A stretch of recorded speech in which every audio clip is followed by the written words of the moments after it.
Antidepressivo não trata apenas depressão. Então você pega uma medicação que ela recebe o nome de antidepressivo e muitas vezes você recebeu esse medicamento para você ter uma dor. Você tem uma dor crônica, e você ganhou um antidepressivo e você fala, poxa, mas eu não tenho depressão, por que o médico me passou um antidepressivo? Simples assim, porque existem antidepressivos que tratam dor. De repente você tem um transtorno alimentar, uma bulimia nervosa, uma anorexia, e você ganhou o antidepressivo, e você fala, poxa vida, eu não tenho depressão. Então o antidepressivo, ele tem várias indicações além da depressão. E aqui cabe uma observação, não só antidepressivo é assim, tá? Várias medicações psiquiátricas, elas pertencem a classes que elas não foram usadas. Por exemplo, a gente tem vários anticonvulsivantes que funcionam como estabilizador de humor. Ácido valproico é um deles, carbamazepina também, lamotrigina, são medicamentos que nós psiquiatras usamos, mas que se a gente for olhar, pertence à classe dos anticonvulsivantes. Esses dias uma paciente questionou, prescrevi pela topiramato, é questão de impulso, de substâncias e tudo mais.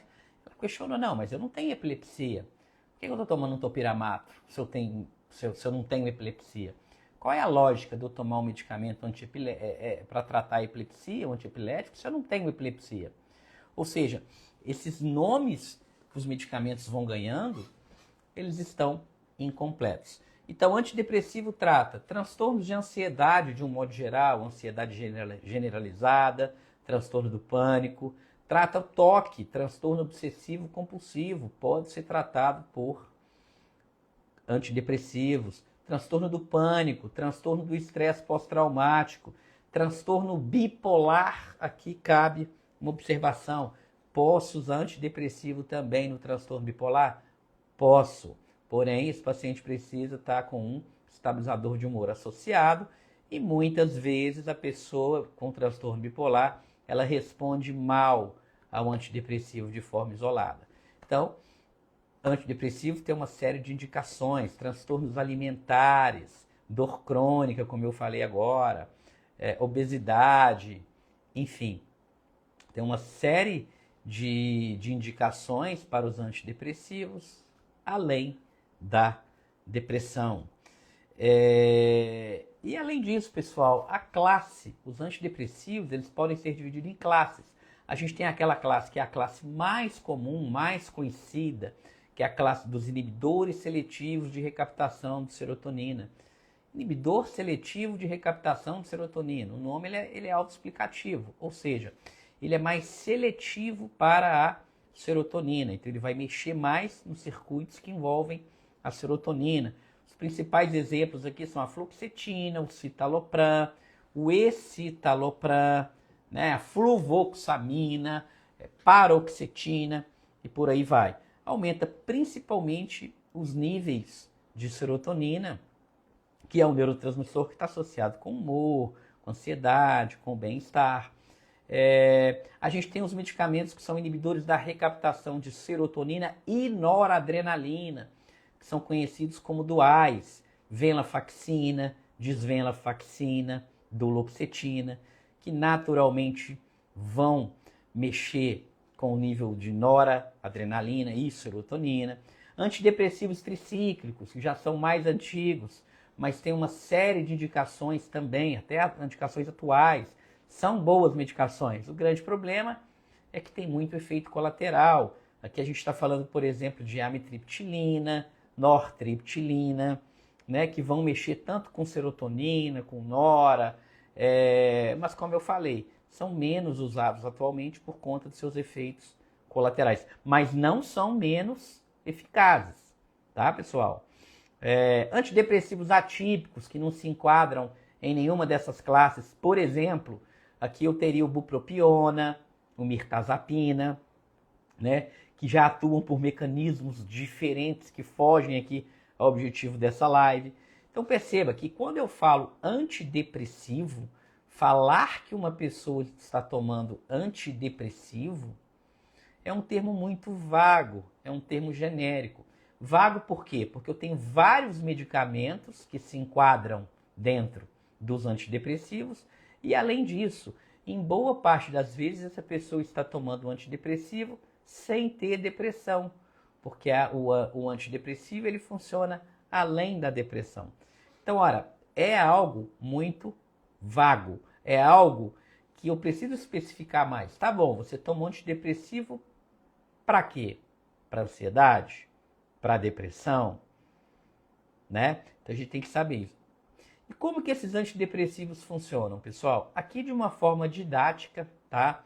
Eu posso pensar em alguns neurotransmissores. Por exemplo, a serotonina, ela vai estar mais ligada com o quê? Com humor, com sono, com apetite. Então, antidepressivos que predominantemente mexem com o sistema serotoninérgico, eu vou estar pensando muito nessa questão de humor, sono, apetite. Noradrenalina já está mais associado com sintomas de estresse, de ansiedade, baixa de energia. Então, antidepressivo que já pega um pouquinho mais de noradrenalina, eu já posso pensar num quadro que já tem muitas essas características de uma baixa de energia, um desânimo, sintomas de ansiedade. E dopamina, pessoal. Dopamina vai estar muito mais associado com a motivação e com o prazer. Então, olha, a depender do quadro do paciente, a depender da sintomatologia do paciente, uma medicação ela pode ser melhor do que outra em alguns aspectos. Em outras situações, eu posso querer combinar medicação. Então, imagine um paciente que está tomando uma medicação que mexe com serotonina, por exemplo, uma sertralina, uma paroxetina, e esse paciente ainda tem uma baixa de energia. Eu posso pensar em colocar uma medicação que mexe mais com dopamina, por exemplo, uma bupropiona. Então perceba que ao falar de antidepressivos, a coisa não é tão simples assim. Ah, esse medicamento é melhor do que esse. A gente tem que pensar, esse medicamento é melhor do que o outro? Por quê e para quem? Qual que é o quadro da pessoa? Ah, eu tomei esse medicamento foi ótimo. Eu posso ter uma depressão ansiosa, uma depressão que predomina sintomas depressivos associados a sintomas de ansiedade. Eu posso ter uma depressão melancólica, onde o paciente está muito abatido e não tem vontade para nada. Ou eu posso ter uma depressão que predomina insônia. Eu posso ter uma depressão que a pessoa está dormindo demais, uma depressão atípica. Então perceba que a gente falar que uma medicação é melhor do que a outra, sem especificar qual é o quadro do paciente, qual é o paciente, e se essa medicação tem algum efeito colateral indesejado para aquela pessoa. Porque muitas vezes o efeito colateral ele pode ser desejado. Imagina uma pessoa que tem depressão que está ganhando muito peso. Eu posso pegar uma medicação que tem como efeito colateral a perda de peso e passar para essa pessoa. Então, aquele efeito colateral que é perda de peso, ele pode ser útil, ele pode ser desejável se o meu paciente está ganhando peso e vice-versa. Um paciente que está perdendo muito peso, que está emagrecendo demais, eu posso escolher um antidepressivo que tenha como efeito colateral ganho de peso. Para aquela pessoa vai ser melhor. Então isso é um dos critérios que a gente pode utilizar para escolher a medicação. E além disso, eu posso pensar também em contraindicação. Será que tem alguma contraindicação? Essa medicação é segura? O paciente acabou de infartar. Existe antidepressivo que é seguro para quem infartou? Então eu posso começar a pensar nisso. Então essa ideia de falar que uma medicação é melhor do que a outra para todo mundo, isso está simplesmente errado. A gente não pode afirmar isso, tá? Então olha só, tomar antidepressivo ou não tomar. Quando que eu devo tomar e quando que eu não devo tomar? Primeiro, alguns sinais aí de depressão, né, vão fazer com que a gente pense em, de fato, medicar esse paciente. Por quê? Por mais que a terapia funcione, e funciona muito, né, para quadros leves, moderados, muitas vezes a gente consegue trabalhar só com terapia, mas muitas vezes vamos pegar um paciente que tem um quadro depressivo? Então, para começar, ele tem uma perda do interesse, não sente mais prazer em nada, não gosta das coisas, perdeu o interesse. Tem um sentimento de fadiga constante, está constantemente cansado, sem energia, dorme, descansa e descansa, mas está constantemente cansado. Tem alteração no apetite, no sono, prejuízo cognitivo, memória, concentração. O paciente está muito comprometido. Transtorno, ou muitas vezes um transtorno de ansiedade, com preocupações intensas, sensação de cansaço, dificuldade de concentração, muito irritado, tensão muscular, alguns com sintomas de pânico. E aí você vai falar assim, não vou tomar medicamento, porque eu não quero tomar medicamento, eu acho que é uma bobagem tomar medicamento, e eu vou vencer isso sozinho. Eu vou vencer isso sozinho. Eu não preciso tomar remédio, porque remédio é coisa de gente fraca. Por mais absurdo que pareça isso, que é na verdade absurdo isso que eu estou falando aqui, infelizmente esse é o pensamento de muita gente. E pasmem, é o pensamento de muitos pacientes, tá? A gente tem essa mania de falar que as pessoas têm preconceito com quem toma remédio psiquiátrico. As pessoas não entendem quem sofre com transtorno psiquiátrico. E é verdade, de fato as pessoas têm sim esse preconceito. Mas muitas vezes o próprio paciente tem esse preconceito, tá? Então o próprio paciente tem preconceito. Raramente uma pessoa vai no oftalmologista e questiona o oftalmologista por quanto tempo ele vai ter que usar um óculos, por quanto tempo eu preciso usar o óculos. Ninguém questiona isso. Vai lá, passa o óculos, rapidinho a pessoa faz o óculos, coloca o óculos, vai enxergar bem e tá tudo certo. Já com as medicações psiquiátricas, não. Alguns casos a pessoa vai precisar tomar para sempre, né? E ela fica sofrendo com aquilo ali. Sendo que se ela desencanasse um pouco, parasse de se preocupar um pouco com isso, de repente o quadro dela está estabilizado há anos e ela está tomando e está bem, mas ela quer caçar uma sarna para coçar e vai tirar a medicação por conta própria, vai aumentar, diminuir a dose por conta própria. Muitas vezes a pessoa está bem. Eu já cansei de pegar paciente que estava bem, muito bem, e volta muito ruim e fala, eu estava ótima, já tinha tempos que eu estava ótima, achei que eu podia parar com a minha medicação, parei com a minha medicação e piorou, foi tudo. Gente, quais são as consequências de um transtorno neuropsiquiátrico não tratado? Quais são as consequências de um infarto não tratado? A pessoa infartou e ela fala, não vou tratar meu infarto aqui, não vou não, tô nem aí. A pessoa vai morrer, não é isso mesmo? Tá infartando? Não, decidi agora que eu não gosto de medicamento, minha pressão está aqui 20/15, 20/14, estou tendo uma urgência, uma emergência hipertensiva, decidi que não vou tratar. Estou tendo um AVC, não quero tomar remédio, porque eu acho que remédio é coisa de gente fraca e não vou tratar. Quais são as consequências disso? A pessoa vai morrer, não é isso mesmo? A pessoa está tendo uma crise asmática, peito chiando, falta de ar, você chega com a bombinha e entrega para a pessoa, não, decidi que eu não vou tomar meu remédio para asma, não vou tomar meu broncodilatador, porque isso é coisa de gente fraca. Eu vou começar a respirar por conta própria, eu não preciso de bombinha para respirar. Imagina, dificilmente você vai ver uma pessoa falar isso. E por que na depressão as pessoas falam isso, nos transtornos de ansiedade as pessoas falam isso?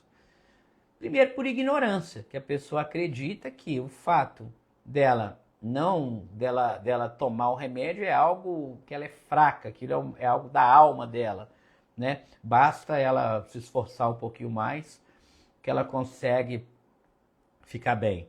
E segundo, que a própria sociedade condena um pouco as pessoas que tomam medicação. Mas se a gente olhar de perto, quais são os prejuízos que uma pessoa tem ao optar por não tomar uma medicação? Primeira, gente, tá? Ela pode ter inclusive consequências financeiras. Uma depressão não tratada provavelmente vai levar impactos financeiros. falta de motivação, dificuldade de concentração, vai afetar o seu trabalho, se você já trabalha. Se você não trabalha, está procurando emprego, vai afetar a sua capacidade de trabalhar. Então, uma depressão não tratada vai estar associada com uma baixa de energia, uma baixa motivação, uma baixa concentração. Isso vai ter uma repercussão no seu trabalho, vai ter uma repercussão financeira na sua vida, tá? Baixa produtividade, faltas frequentes e muitas vezes, pessoal, perda de emprego. Ai, mas é um absurdo. Fulano foi demitido, tinha depressão e foi demitido. A empresa não pode fazer isso. E não pode mesmo não, pessoal.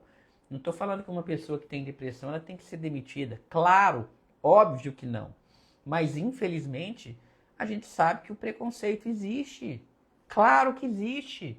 A pessoa começou a deprimir, começou a faltar 1, 2, 3 vezes, começou a entregar atestado, começou a pedir afastamento, tem chance dessa pessoa ser demitida. Não vai ser demitida pela depressão. É um absurdo? É um absurdo. Eu concordo com isso? Claro que não. Mas é muito provável, nem sempre, mas existe a possibilidade de depois você ser desligada da empresa. Vão falar que é um outro motivo, não vão falar que te demitiram por depressão. Mas começa a faltar demais, começa a levar muito atestado. Ninguém vai te mandar embora, falar, estou te demitindo porque você tem depressão. Mas a gente sabe que, infelizmente, de uma forma velada, pode sim, lá na frente, acabar te desligando da empresa. É triste isso? É triste, eu concordo? Não concordo. Mas é um dado da realidade que a gente não pode desconsiderar. Então, o primeiro impacto de um transtorno não tratado é um prejuízo financeiro. Ponto. Não tratar uma depressão vai ter um impacto financeiro na sua vida. Segundo, impacto nos relacionamentos. A depressão ela vai prejudicar tanto os relacionamentos profissionais, o que vai também gerar um prejuízo financeiro, mas também os relacionamentos pessoais. Muitos casamentos acabam por conta de uma depressão. A falta de interesse em interações sociais muitas vezes acaba afastando amigos, familiares. A irritabilidade, que é um sintoma característico tanto de ansiedade quanto depressão. A falta de comunicação vai causar conflitos nos relacionamentos íntimos, com os amigos, no trabalho, e vai invariavelmente prejudicar o seu suporte social e a sua rede de apoio. Em outras palavras, as pessoas começam a afastar de você. Então, olha, você tem um prejuízo financeiro e você tem um prejuízo nos seus relacionamentos. E aí você não quer tomar uma medicação porque você acha que quem toma medicação é fraco. Ou porque o seu vizinho falou que você não deve tomar medicação. E você já começou a ter problema financeiro, começou a ter problema nos seus relacionamentos. E por fim, gente, quer dizer, por fim não, mas a depressão também, ou os transtornos de ansiedade de um modo geral, afetam também a saúde física. Antônio Cipriano está perguntando, doutor Bruno, seu curso você aborda mais sobre isso? Cipriano, no curso eu falo sobre ansiedade, depressão, psicopatologia, é um curso para profissionais da saúde, tá? Tem o link, está aqui no perfil, enfim, mas isso é um assunto para depois. Voltando aqui, tá, pessoal? Eu falava consequência financeira, impacto nos relacionamentos, né? E impacto na sua saúde física. Toda a saúde física ela é impactada. A depressão não é uma doença da mente. Puxa vida, um psiquiatra falar que a depressão não é uma doença mental, é estranho falar isso, mas não é. Claro que é uma doença mental, sim, mas é uma doença do corpo inteiro. A depressão é uma doença do corpo. Inclusive, a depressão diminui o limiar da dor. Pessoas deprimidas experimentam mais dor. Pessoas ansiosas experimentam mais dor. Aqui eu estou falando de dores físicas. Então, depressão e ansiedade é uma doença do corpo inteiro. quando você trata, você está tratando o seu corpo. Não tratar depressão, não tratar ansiedade, você vai ter uma série de consequências na sua saúde física. Toda a sua saúde física é comprometida. Falta de apetite, ganho de peso, pode levar a problemas como diabetes, hipertensão. Além disso, enfraquece o sistema imunológico, doenças autoimunes começam a aparecer mais, manifestar mais, quando a gente tem um quadro neuropsiquiátrico não tratado. Então, não tratar um quadro psiquiátrico, a gente está deixando o nosso corpo mais vulnerável à doença. Dores crônicas, problemas digestivos são mais comuns e podem se agravar de forma considerável quando a gente não trata um quadro depressivo. Então, tratar a depressão é tratar também nosso corpo, tá? Existe uma relação direta entre transtornos de ansiedade e infarto agudo do miocárdio, doença cerebrovascular como AVC, derrame, enfim, tá? Claro que isso no longo prazo. Ninguém morre, ninguém infarta durante um ataque de pânico. Já falei isso aqui várias vezes. Um ataque de pânico não mata, tá? Mas deixar um quadro sem tratar ao longo de vários anos, isso tende a gerar uma série de consequências físicas, inclusive. Ou seja, pessoas que não tratam, elas não só sofrem mais, como elas morrem mais. Então diminui não só qualidade de vida, mas quantidade de vida. Então, não usar uma medicação quando claramente existe uma indicação para essa medicação, gente, é uma tremenda burrice. Desculpe o termo, tá? Você vai ficar lutando contra algo que tem um tratamento. Então, a gente tem que olhar também, tá, a questão da intensidade. Eu tenho um quadro, ele está intenso, ele é frequente, ele dura muito, ele compromete a minha vida, está gerando prejuízo financeiro, está gerando prejuízo na minha saúde física, está gerando prejuízo nos meus relacionamentos. Poxa, você não vai tratar por quê? Porque o seu vizinho falou que quem toma antidepressivo é fraco? Por isso? Aí seu vizinho falou que quem toma antidepressivo é fraco? Sua tia falou, seu irmão falou, você acredita nisso, você fica aí sofrendo horrores, né? Você fica aí sofrendo horrores e na hora que o negócio aperta, quem está ali com você? Eu já cansei, pessoal, cansei de atender pacientes que falaram assim, eu parei de tomar o meu medicamento porque mandaram. Já teve situações de pessoas falarem assim, olha, eu parei de tomar o medicamento porque o pastor mandou eu parar de tomar esse remédio. E aí eu parei. Só que aí na hora que eu cheguei lá, na hora que eu cheguei lá e ele viu o jeito que eu tava, ele mandou eu correr para o médico. Ele mandou chamar minha mãe. Ele mandou chamar meu marido. Então, dar palpite na sua vida, todo mundo dá. Todo mundo adora dar palpite. Faz isso, faz aquilo, faz não sei o quê, faz não sei o quê. Mas na hora que a coisa aperta, todo mundo sai de perto. Quer ver um exemplo clássico? Essa praga, esse maldito jogo do tigrinho, que agora cada vez mais tem chegado nos consultórios, pessoas perdendo muito dinheiro, pessoas perdendo familiares, pessoas perdendo a vida por conta dessa praga desse jogo de tigrinho, jogo de aposta e por aí vai. Agora, quando você questiona os influenciadores, que na minha opinião deveriam ser excluídos da internet, quando você questiona os influenciadores que estão mandando as pessoas jogarem nessa praga desse tigrinho, o que eles falam? Não, eu mandei jogar com moderação. Eu não acho que deve jogar, não. A pessoa jogou porque quis. Não é assim? A pessoa jogou porque quis. Eu falei aqui que eu estou ganhando muito dinheiro no tigrinho e eu incentivei todo mundo a jogar, mas a pessoa jogou porque quis. Eu não tenho nada a ver com isso. E é assim na vida, pessoal. Todo mundo vai falar o que você tem que fazer, o que você não deve fazer, se você deve tomar remédio, se você não deve tomar remédio. Todo mundo vai palpitar. Se você deve separar, se você não deve separar, se você deve vender sua casa, se você não deve vender sua casa, se você deve comprar um carro zero, se você não compra o carro zero, se você, enfim, faz dívida para comprar um carro, financia não sei quantas vezes, todo mundo palpita na sua vida.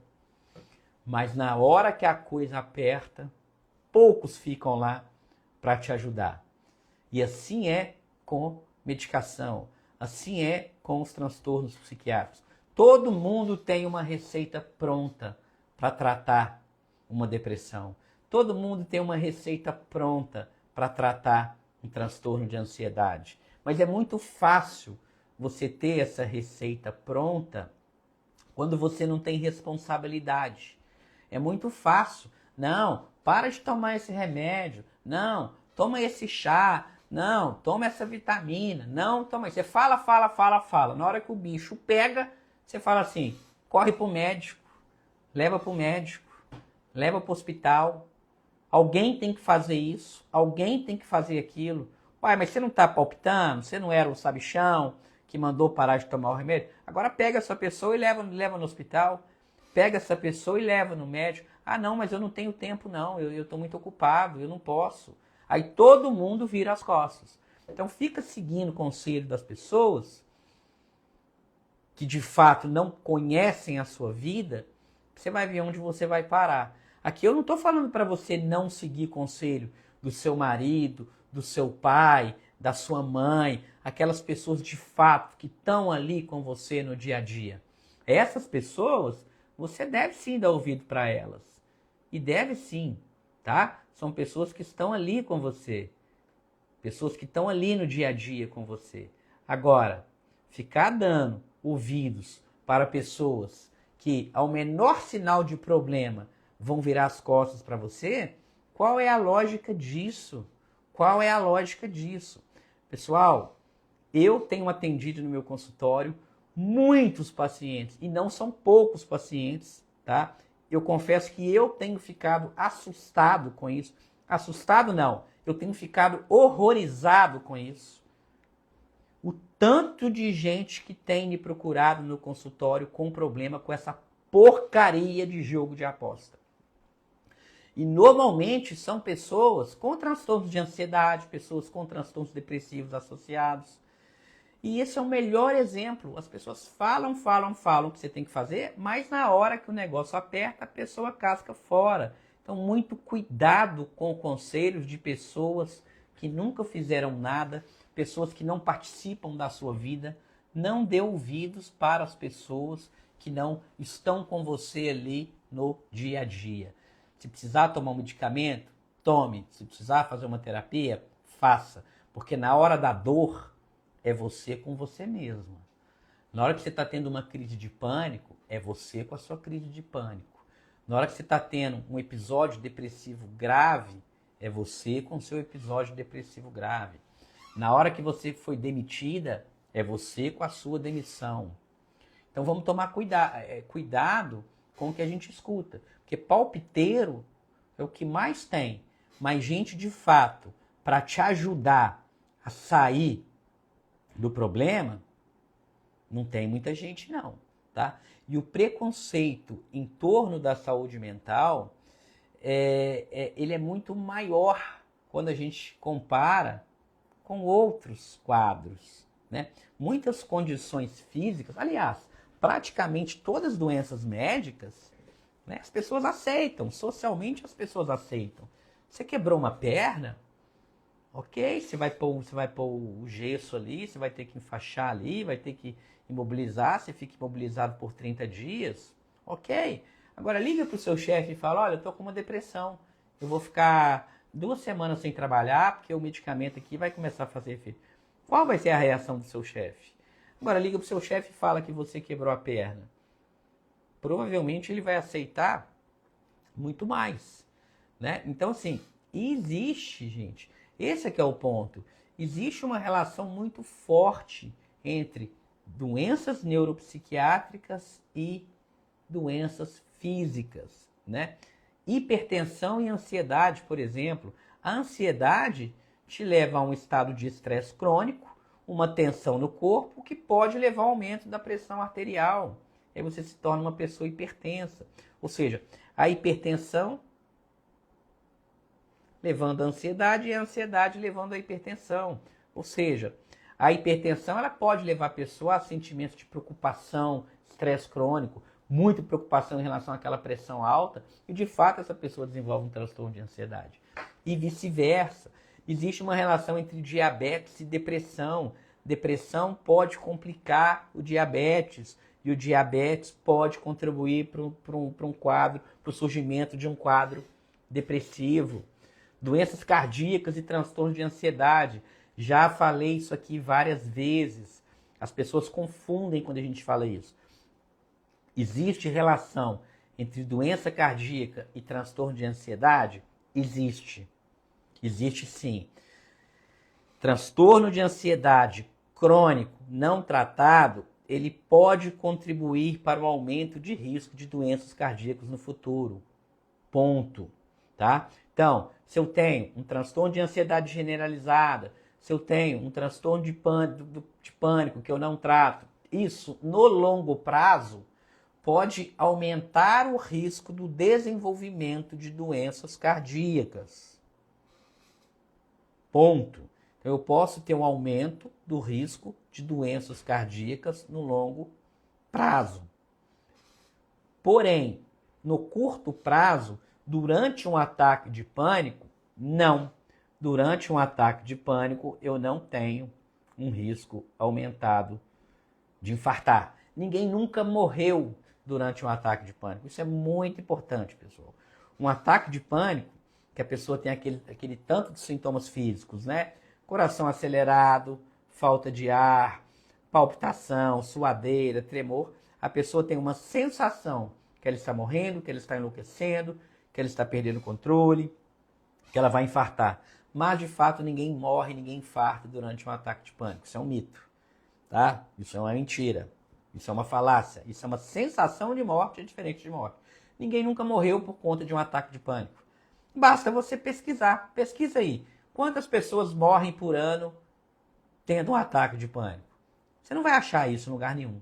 Agora pesquisa. Quantas pessoas morreram por conta de um infarto? Quantas pessoas morreram afogadas? Quantas pessoas morreram de acidente? Enfim, esse dado você tem ele concreto. Agora, se você pesquisar quantas pessoas morreram por conta de um ataque de pânico, de fato você não vai achar. Porém, tá? No longo prazo, um transtorno de ansiedade não tratada pode sim aumentar o risco do desenvolvimento de doenças cardiovasculares. Daí a importância da gente tratar. Tratando a nossa saúde mental, a gente está também tratando a nossa saúde física, tá? Fibromialgia e depressão. Já falei aqui, né, que existe uma relação direta entre depressão e dores. Depressão, de um modo geral, diminui o limiar da dor, tá? Então, paciente que tem quadro de dor crônica com uma depressão não tratada, as dores normalmente ficam mais intensas e mais duradouras, tá? Ou seja, a frequência daquelas dores é maior e a intensidade da dor é maior. Quando eu trato a depressão, a frequência da dor diminui e a intensidade da dor também diminui, tá? Relação entre asma e estresse, ou seja, uma relação entre asma e estresse, né? O que acontece? A asma pode propiciar o desenvolvimento de crises de ansiedade e vice-versa. Ansiedade também pode desencadear, né? Existe essa relação aí direta, tá bom? Gente, além disso, né, o histórico familiar é muito importante, ou seja, existe uma condição muitas vezes explicada por um componente genético. Alguns transtornos têm uma base genética muito forte. Por exemplo, transtorno bipolar, esquizofrenia, TDAH, tem uma base genética muito forte. A gente tem aí uma base genética muito forte, que muitas vezes só a terapia não vai ser suficiente. Só a terapia não vai ser suficiente. Então a gente tem que começar a pensar o seguinte, olha, se você precisa tomar um medicamento e não toma por puro preconceito, você está prejudicando a sua saúde física. Como eu falei aqui agora, uma série de doenças físicas, elas são desencadeadas ou agravadas por quadros neuropsiquiátricos, como depressão e ansiedade. Você está prejudicando os seus relacionamentos, todo tipo de relacionamento, relacionamento conjugal, relacionamento com o filho, relacionamento com os pais, relacionamentos com os amigos, relacionamentos no trabalho. E você está também, muitas vezes, prejudicando a sua saúde financeira, como a gente já falou aqui. Então, optar por não tratar é uma baita ignorância. Tá? E além disso, gente, o que a gente tem que pensar? Né? Mente e corpo é uma coisa só. A gente não fala que a gente vai tratar mente separado do corpo e vice-versa. É tudo uma coisa só. Então, optar por não tratar algo quando claramente precisa de tratamento, você está colocando não só o seu bem-estar em jogo, os seus relacionamentos em jogo, o seu dinheiro em jogo, mas você está colocando também a sua saúde física em jogo. Então esse é um ponto extremamente importante para a gente começar a pensar aqui, tá? E olha só, aí muita gente vai virar e falar assim, tá, mas remédio também é droga. Remédio é droga. É verdade, remédio é droga. Quem falou que remédio não é droga? Tem ninguém falando que remédio não é droga. Né? A gente vai pegando certos conceitos e pela nossa ignorância a gente vai replicando isso. Remédio é droga. Ah, se droga fosse boa, não chamava droga. Mentira, existe droga boa, sim. Existe droga boa. Qual que é o conceito de droga? Qual que é a definição de droga? Droga é tudo aquilo que provoca alteração no seu organismo. Tudo aquilo que provoca alteração no seu organismo é considerado uma droga. Tanto que muitas vezes você vai comprar remédio aonde? Drogaria. Você vai na drogaria comprar um remédio. Vai falar que não é droga? Claro que é droga. Só que droga é tudo aquilo que provoca alteração no seu corpo. Ponto. Agora, se eu faço uso de uma droga que provoca alteração no meu corpo para corrigir uma alteração que foi alterada por doença, é uma droga muito bem-vinda. Imagina uma droga antihipertensiva. Imagina uma droga antihipertensiva. Eu, por algum motivo, desenvolvi um quadro de hipertensão, de pressão alta. Aí eu vou usar uma droga. Droga é tudo aquilo que provoca alteração no meu corpo. Eu vou usar uma droga que provoca uma alteração no meu corpo para quê? Para reduzir a minha pressão. Então eu uso uma droga que provoca uma alteração no meu corpo. Qual alteração? Reduzir a minha pressão. Uma pressão que está alta por conta de uma doença, que vai aumentar que pode me gerar uma série de problemas. Infarto, problemas oftalmológicos, enfim, né? Problema renal, problema neurológico. Eu vou lá e uso uma droga que altera o meu organismo para corrigir algo que foi alterado por doença. Claro que é uma droga bem-vinda. Agora imagina que eu uso uma substância que altera o meu organismo, que não está alterado por doença, para me gerar sensação de prazer e bem-estar. Aí eu já estou entrando numa droga o quê? Uma droga ruim. E essa que é a diferença de droga para fármaco. Ou seja, se eu estiver usando uma substância, que eu sei o que essa substância faz, e ela vai corrigir algo que está alterado por doença. Ok, é muito bem-vindo. Agora, se eu uso uma substância que vai me proporcionar um prazer, uma sensação de bem-estar artificial, aí eu começo a ter problema. Agora, uma pergunta muito frequente que as pessoas fazem é: antidepressivo vicia? Ah, eu não quero tomar antidepressivo não, porque eu tenho medo de ficar viciada. Antidepressivo não provoca dependência. Antidepressivo não provoca dependência. Vou repetir. Antidepressivo não provoca dependência. Ninguém fica viciado, dependente de antidepressivo. E aí você pode me falar assim, não, discordo. Eu conheço uma pessoa que não fica sem antidepressivo. Pessoal, tanto antidepressivo não provoca dependência, tanto não provoca dependência, que as pessoas esquecem de tomar. As pessoas precisam muitas vezes colocar um despertador. As pessoas precisam colocar no relógio o horário de tomar um antidepressivo. É muito frequente que as pessoas esquecem de tomar antidepressivo. Você não vê pessoas levando antidepressivo para balada. Ah, eu vou cheirar uma fluoxetina. Eu vou levar um antidepressivo para balada, que dá uma onda muito legal. Mentira. Antidepressivo não dá onda legal. Antidepressivo, ninguém usa antidepressivo em balada e ninguém fica dependente de antidepressivo. Tanto que as pessoas esquecem de tomar os antidepressivos.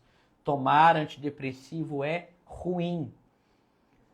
Quando a pessoa começa a tomar antidepressivo, normalmente ela sente a boca seca, ela sente uma indisposição, ela sente uma náusea, ela sente um desconforto no estômago.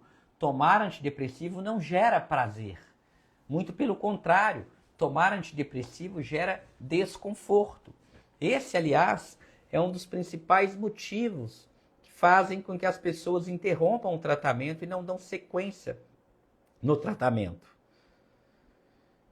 A gente precisa quebrar certas ideias. Ah, eu vou ficar viciado em antidepressivo. Não vai. Antidepressivo não dá sensação de prazer. Tomar antidepressivo é ruim. Tomar antidepressivo gera desconforto. Ponto. Agora, a gente pode pensar que muitas vezes as pessoas começam a tomar um antidepressivo, elas melhoram do quadro depressivo dela, ficam bem, e aí quando para de tomar, muitas vezes a depressão ela volta, o transtorno ele volta, especialmente quando ele não foi tratado de forma correta. E aí a pessoa associa isso à dependência. Não, fiquei dependente sim, porque se eu parar a minha doença volta. Então, seguindo essa linha de raciocínio, seria a mesma coisa que eu falar que hemodiálise causa dependência. Porque a pessoa tem uma insuficiência renal, depois que ela começou a fazer hemodiálise, se ela parar de fazer hemodiálise, ela morre. Então ela tem que fazer sempre a hemodiálise. Seria um raciocínio parecido. Ela não ficou dependente da hemodiálise. A hemodiálise que está fazendo ela viver bem, porque o rim dela não está funcionando direito. E aí, se eu tenho uma pessoa com quadro neuropsiquiátrico que começa a tomar o antidepressivo, ela fica bem, e depois que ela para, ela fica mal de novo, isso significa que ela não foi tratada da forma correta, ou, o que é difícil de aceitar, em alguns casos que essa pessoa vai precisar tomar medicação de forma indefinida. Ponto final. E assim é com tudo. Então a pessoa fica dependente dos óculos. Olha, eu não estava enxergando bem. Eu fui no oftalmologista. O oftalmologista me prescreveu um óculos. Eu fiquei dependente, porque toda vez que eu tiro o óculos eu enxergo mal. Eu coloco o óculos, eu enxergo bem. Então eu não vou usar óculos não, porque eu vou ficar dependente. É o mesmo raciocínio. É exatamente o mesmo raciocínio. Você não está mal porque começou a tomar um antidepressivo. Você tomou um antidepressivo, ficou bem, e agora que você parou, você voltou a ficar mal e você está percebendo essa diferença. Agora, antidepressivo não causa dependência porque não é gostoso de tomar. O que o antidepressivo faz? O antidepressivo, ele faz o que a gente chama de reforço negativo. O antidepressivo, ele tira a dor. Ele não acrescenta prazer. Se você pegar uma pessoa que não tem um transtorno depressivo e prescrever para essa pessoa um antidepressivo, essa pessoa não vai ficar mais feliz. Essa pessoa não vai ficar mais eufórica. O antidepressivo ele não provoca prazer. Ele tira a dor de alguém que está em sofrimento por um quadro neuropsiquiátrico. São coisas completamente diferentes. São coisas completamente diferentes. E aí a gente pode pensar, tá bom, você já me convenceu que antidepressivo não provoca, não causa dependência, mas tem uma série de efeitos colaterais, como a Lucy May está falando aqui, ó, me dá uma disfunção sexual, alteração sexual, né? Diminuição do desejo sexual, diminuição do orgasmo, ou mesmo ausência de orgasmo, anorgasmia, enfim, perda da libido ou mesmo diminuição da libido. Sim, isso é um efeito colateral comum a alguns antidepressivos, mas isso é contornável, isso é manejável, seja trocando medicamento, seja diminuindo dose, seja fazendo associações. Os efeitos colaterais dos antidepressivos, eles são contornáveis. E não são só os antidepressivos. Tem antihipertensivo que faz isso também. Toda medicação tem efeito colateral, não só os antidepressivos. Mas esses efeitos colaterais, a gente consegue controlar eles. Você está tomando um antidepressivo que está prejudicando sua função sexual, você pode fazer uma associação. Você pode associar um outro remédio. Você pode trocar o seu antidepressivo por outro, se esse aí não está dando certo. Você pode entender de fato se essa disfunção sexual é de fato do antidepressivo. Ou se é um problema da própria depressão, ou se é um problema dos dois, ou se é um problema da ansiedade, ou se é um problema do relacionamento que foi afetado pela ansiedade, pela depressão. Porque às vezes você está xingando, brigando com seu marido o dia inteiro, brigando com a sua esposa o dia inteiro, brigando, a relação já está uma porcaria, porque a gente falou aqui que um episódio não tratado, ele prejudica relacionamento, prejudica a saúde financeira, prejudica a saúde física. Então, de repente, seu relacionamento está uma porcaria por conta da sua depressão, por conta da sua ansiedade. A sua saúde física está uma porcaria. Você está com a pressão lá em cima, você está clinicamente mal, está estressado, nervoso. Então, a sua função sexual já está ruim. E aí você começa a tomar antidepressivo, você começa a melhorar todas essas áreas. Mas a parte sexual não melhorou. Aí você começa a olhar para o sexo e fala, não, o antidepressivo atrapalhou minha função sexual todinha. Então isso a gente tem que olhar. É verdade, pessoal, é verdade. O antidepressivo, as medicações de modo geral, elas podem sim afetar a libido. Elas podem diminuir o interesse sexual, pode diminuir o orgasmo, pode ter uma série de alterações, disfunções sexuais. Mas é muito mais além do que isso. Tá? Muitas vezes esse problema é explicado não só pela medicação, mas pelo próprio transtorno. Transtorno depressivo, a pessoa tem uma perda ou diminuição no prazer nas coisas que antes eram prazerosas, o que a gente chama de anedonia.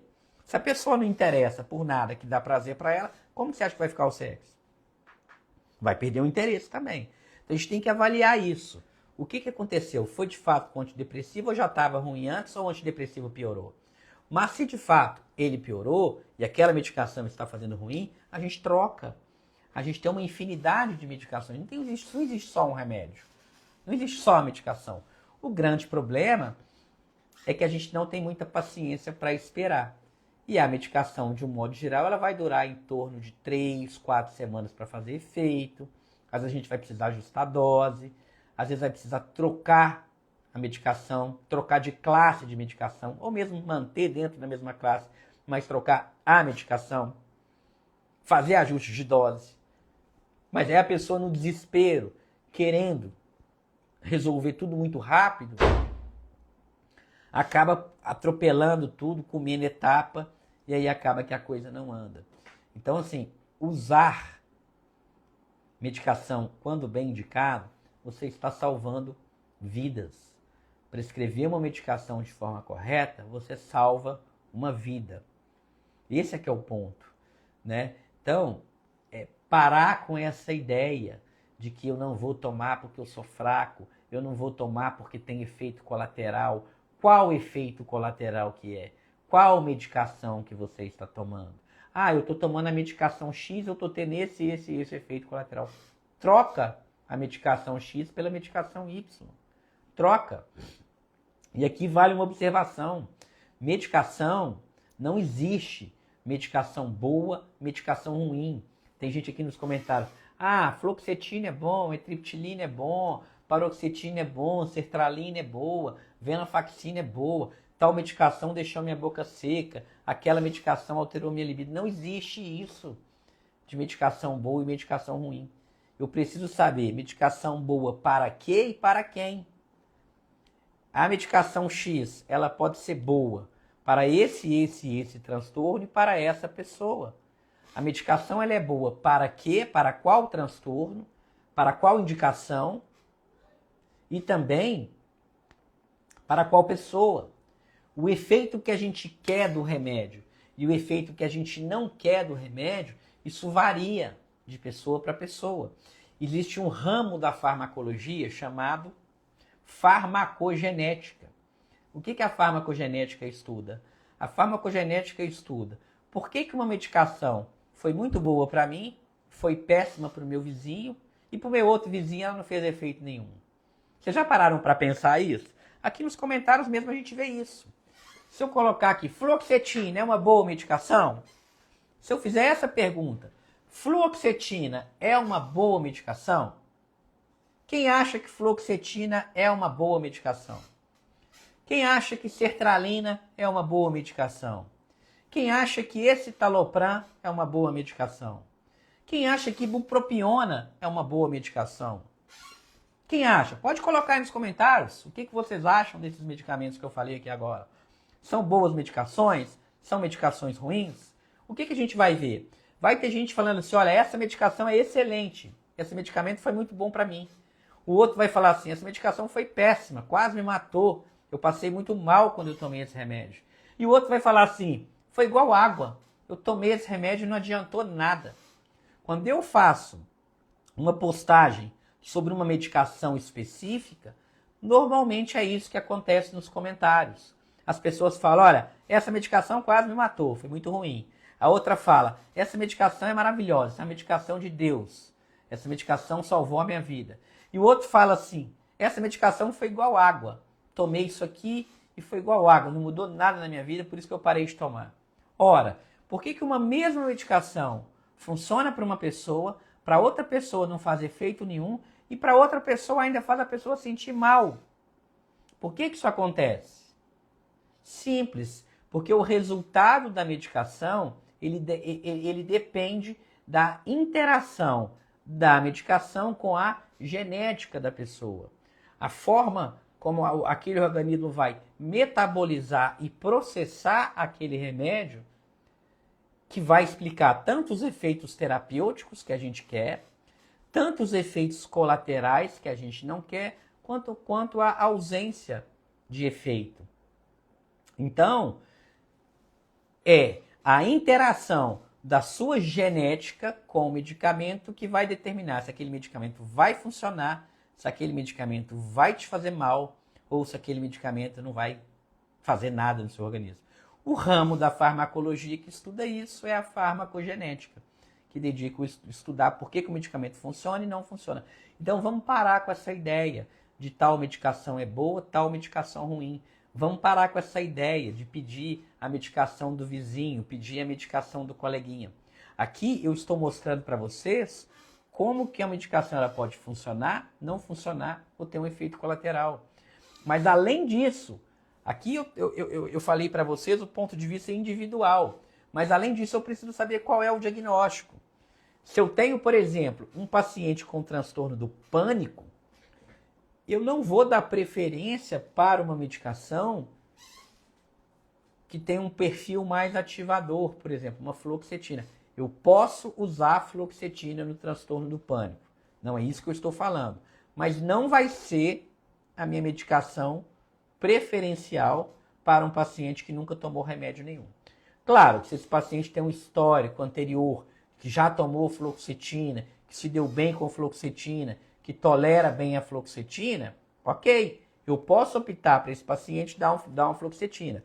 Mas, de um modo geral, a fluoxetina não vai ser a minha primeira escolha para um paciente que nunca teve nenhum transtorno, que nunca tomou nada e está apresentando um ataque de pânico.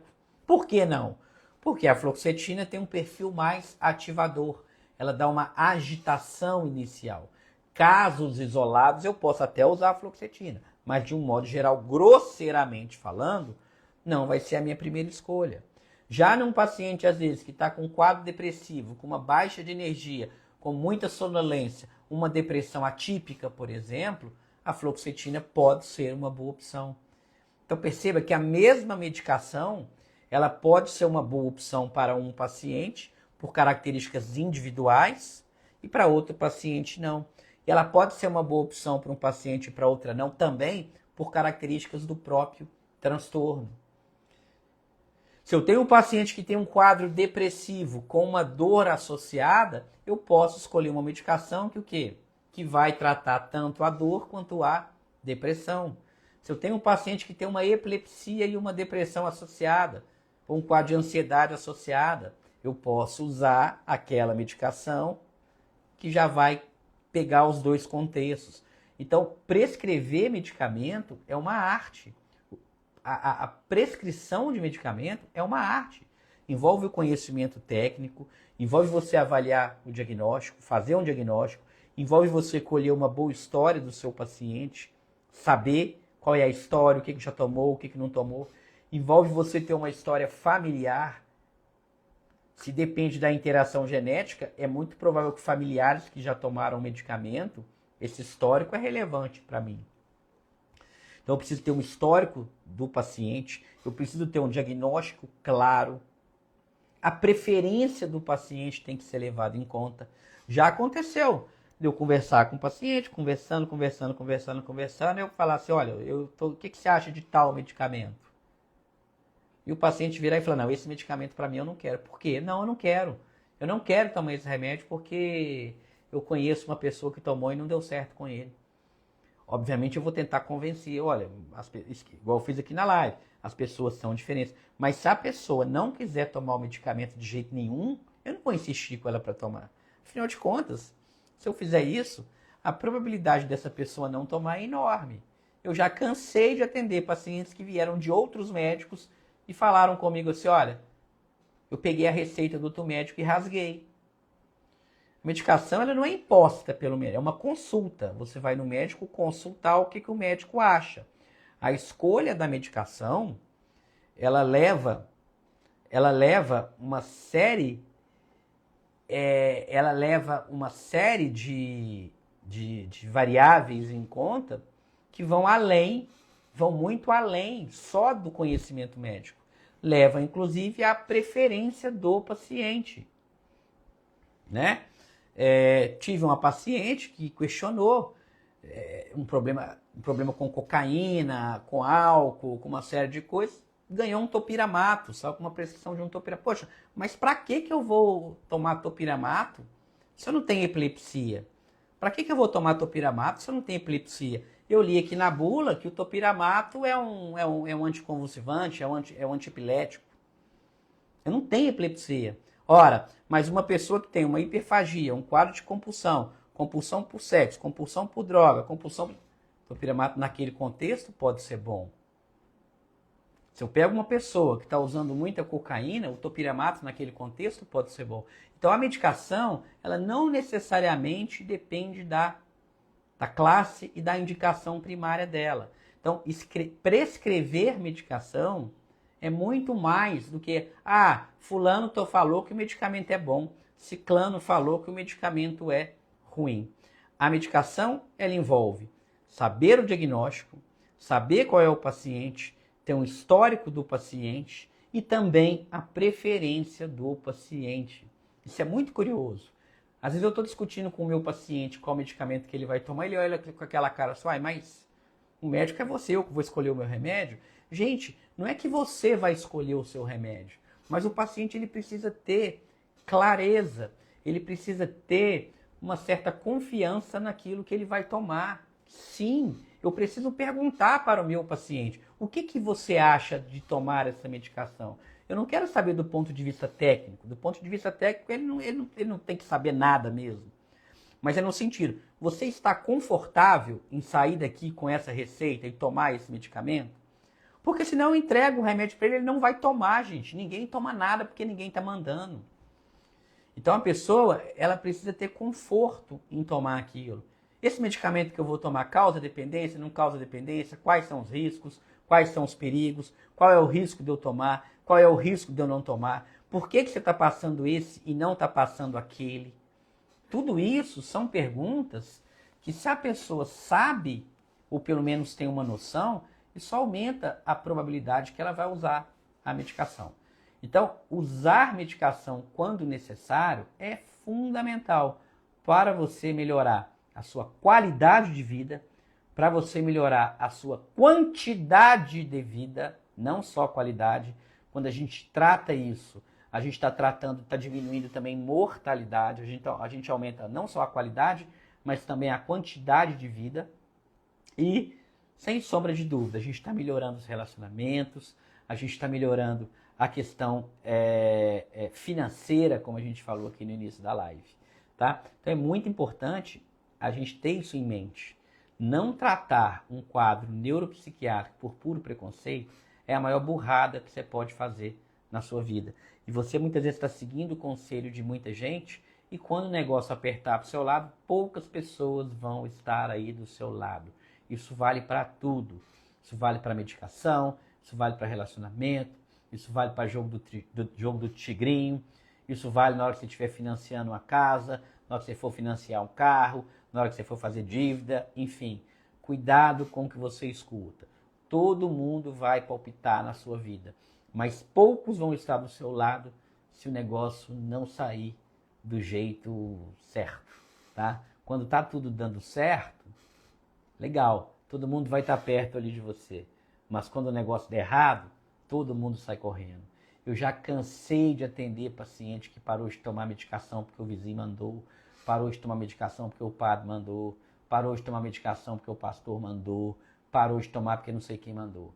Mas na hora que a coisa aperta, vai ficar ali pai, mãe, um irmão, talvez um tio, talvez um amigo ou outro, até fica. Tá? Não sou tão pessimista, achar que ninguém vai ficar, não. Até fica, tá? Mas são poucos. Sorte a sua se você contar se você encher uma mão. Sorte a sua se você encher uma mão de pessoas que vão ficar do seu lado na hora que a coisa apertar. Se você encher uma mão de pessoas que estão ali com você em todos os momentos, você é uma pessoa de sorte. Porque na grande maioria das vezes as pessoas vão virar as costas. E justamente aquela pessoa que palpitou, a pessoa que virou e falou assim, é só repor vitamina D. É só repor vitamina D que a sua depressão acaba. Ah, vai tomar sol, toma vitamina D, toma vitamina B12 que a sua depressão acabou. Agora tá uma febre nisso, né? É muito fácil a pessoa chegar aqui na câmera do celular, abrir o celular e gravar um vídeo. Olha, sua vitamina B tá baixa, aumenta a vitamina D que a sua depressão acabou. Aí ela desliga a câmera e pronto, foi embora. É muito fácil falar isso quando não se tem responsabilidade. É muito fácil falar isso. É claro que deficiências de vitamina, alterações clínicas em tireoide, ferro, ou seja, solicitar um hemograma, fazer uma checagem de vitaminas, tireoide é fundamental. Mas é muito fácil falar que é só repor vitamina, que é só fazer uma caminhada, que é só fazer isso que vai resolver. Isso não é verdade. Isso não é verdade. Então, cuidado com os conselhos que você ouve por aí. Eu já vi muito paciente desestabilizar por conta de conselhos de pessoas próximas, por conta de amigos e por conta de internet também, tá? Tem muito especialista e pseudo-especialista mandando você fazer um tanto de coisa e aí, na hora que a coisa aperta, a pessoa some. Na hora que a coisa aperta, é você com você mesmo ou é você com poucos. Tá bom, pessoal? Ó, lembrando que essa live e as outras lives vão lá para o meu canal do YouTube. Se você não é inscrito lá no canal do YouTube, se inscreva, tá? O canal é totalmente aberto, é gratuito, igual aqui no Instagram, tá bom? Eu vi algumas pessoas perguntando aqui também sobre o meu curso, vi alguns alunos aqui também, tá, pessoal? Lembrando que eu tenho um curso para profissionais da saúde, para psicólogos, tá bom? Que lá eu ensino como que faz um bom exame do estado mental, como que a gente chega a um diagnóstico, especialista em depressão, especialista em ansiedade e o curso de psicopatologia voltado para profissionais da saúde, tá bom, pessoal? É um curso voltado para médicos e voltado para psicólogos e interessados de um modo geral em saúde mental, tá? Mas o foco do curso é psicólogo, médico, enfermeiro, assistente social, enfim, tá bom? Gente, e para vocês que estão aqui, lembrando que lá no YouTube, todos os vídeos maiores ficam lá, tá bom? Beijo então no coração de vocês, fiquem com Deus e até a nossa próxima live aqui no Instagram. Tchau, tchau.